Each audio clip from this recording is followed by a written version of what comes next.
MLC నుంచి ఇలా 500 కోట్ల బడ్జెట్ కూడా అయితే కాంగ్రెస్ ప్రభుత్వం వస్తే 500 కోట్లు ఏకలవ్యాల కోసం 500 కోట్లు కార్పొరేషన్ కోసం కూడా ఎరకల కార్పొరేషన్, సేవలాల కార్పొరేషన్, ఆదివాసీ తూకారం కార్పొరేషన్ దాని ప్రధానంగా మీరే ఉన్నారు.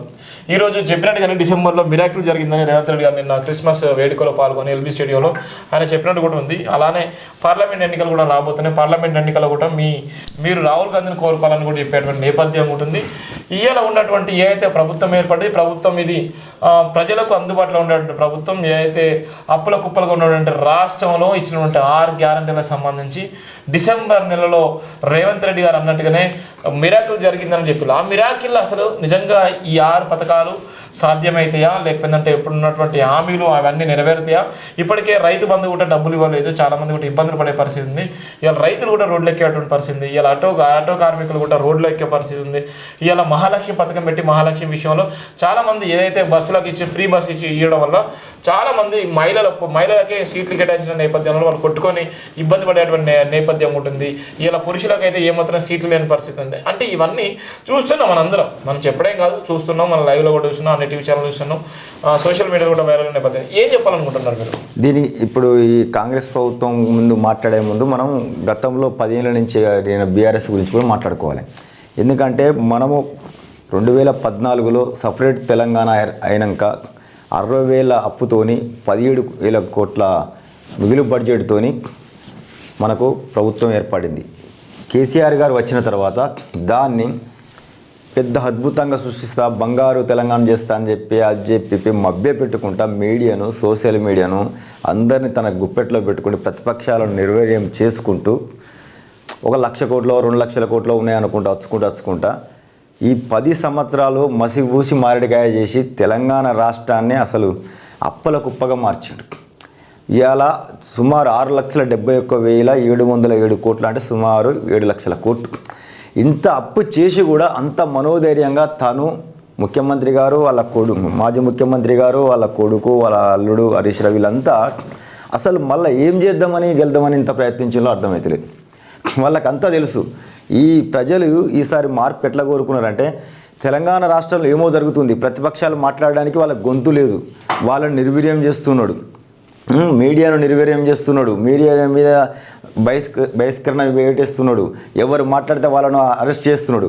కాబట్టి ఈ ప్రజలే ఏమో జరుగుతుంది తెలంగాణ రాష్ట్రంలో అని చెప్పి ఆయనకు బుద్ధి చెప్తే ఇవాళ ఏర్పడ్డదంటే, ఆయన ఆ కాలంలో ఒక ఉద్యోగం ఇవ్వలేదు, ఒక ఇల్లు కట్టి ఇవ్వలేదు, ఏ చెప్పిన వాగ్దానం ఏది చేయలేదు. కానీ తనకు పైసలు వచ్చే కాళేశ్వరం కింది నుంచి పైకి పోయి నీళ్ళు పోయేటట్టు కట్టుకొని 1,00,000 కోట్లు అక్కడ నష్టం జరిగింది, మిషన్ భగీరథల నష్టం జరిగింది, మిషన్ కాకతీయాల నష్టం జరిగింది, అనేక వాటిలలో కూడా తనకు పైసలు వచ్చే పనులు చేసిండు. ఇలా రాష్ట్రాన్ని ఇలా మార్పు కోరుకున్నారు జనం, సామాన్య జనం. మార్పు కోరుకున్నారు, తెలంగాణ రాష్ట్రాన్ని కాదనుకొని కాంగ్రెస్ను అవకాశం ఇచ్చారు.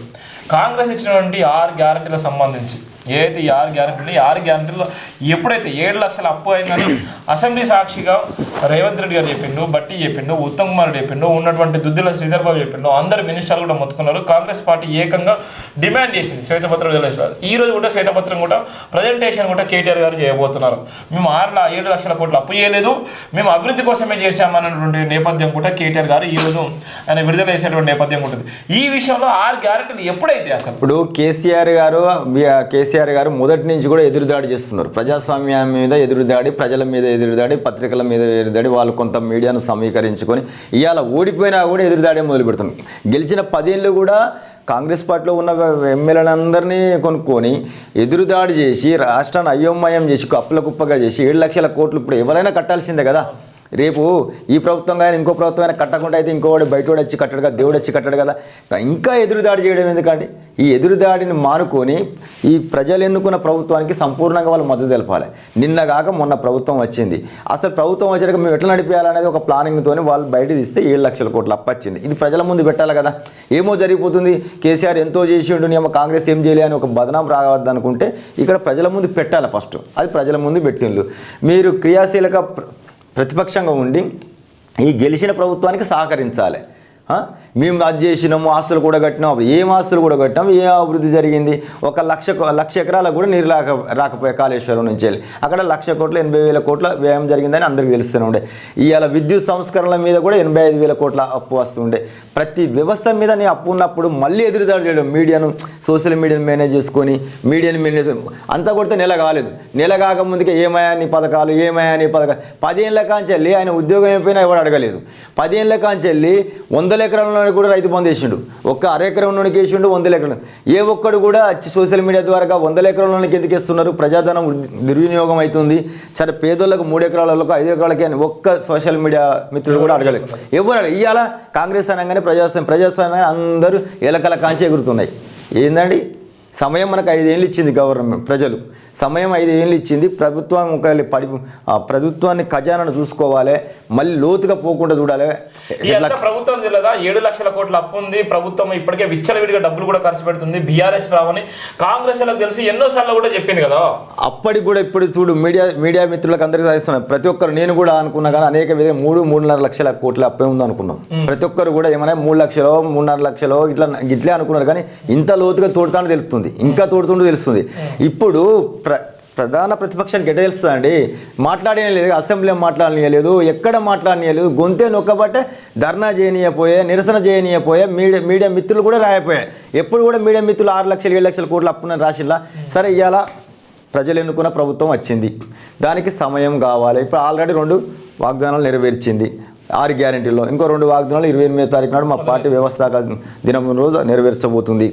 అన్ని వాగ్దానాలు నెరవేర్చడానికి కాంగ్రెస్ చిత్తశుద్ధితో వండుకుంటూ ఈ రాష్ట్ర పరువు కూడా కాపాడాల్సిన పరిస్థితి ఉంది. ఈ రాష్ట్రం యొక్క బడ్జెట్ను, రాష్ట్రం యొక్క ఆర్థిక పరిస్థితిని కూడా కాపాడాల్సి ఉంది. వనరులు ఎక్కడి నుంచి వస్తున్నాయో చూసుకోవాల్సి వస్తుంది. అసలు అతని వ్యూహమైంది ఎరికైనా కేసీఆర్ గారి వ్యూహం. ఈసారి గెలిస్తే మూకుమ్మడి కానీ తెలంగాణ రాష్ట్రంలో ప్రతి విలేజ్ తింటే కేసీఆర్ గెలిస్తే భూములు అమ్ముతాడు. కేసీఆర్ ఇదే అనుకున్నారు, నిజంగా కూడా అదే అవపడుతుంది. ఇక్కడ 7 లక్షల కోట్లు పూడ్చుకోవడానికైనా ఆయన 3వ ఎజెండా ఏముండే, 3వసారి ప్రభుత్వం వస్తే భూములు అమ్ము, ప్రజలు చెంపదెబ్బ కొట్టి అతను పక్కకు పంపిండు. ఇప్పుడు అతను ఏం చేయాలి? నిర్మాణాత్మక ప్రతిపక్ష పాత్ర పోషించుకుంటూ ఈ ప్రభుత్వం ఏం చేస్తుందో చూడు. ఇప్పటిదిప్పుడే ఏమైంది?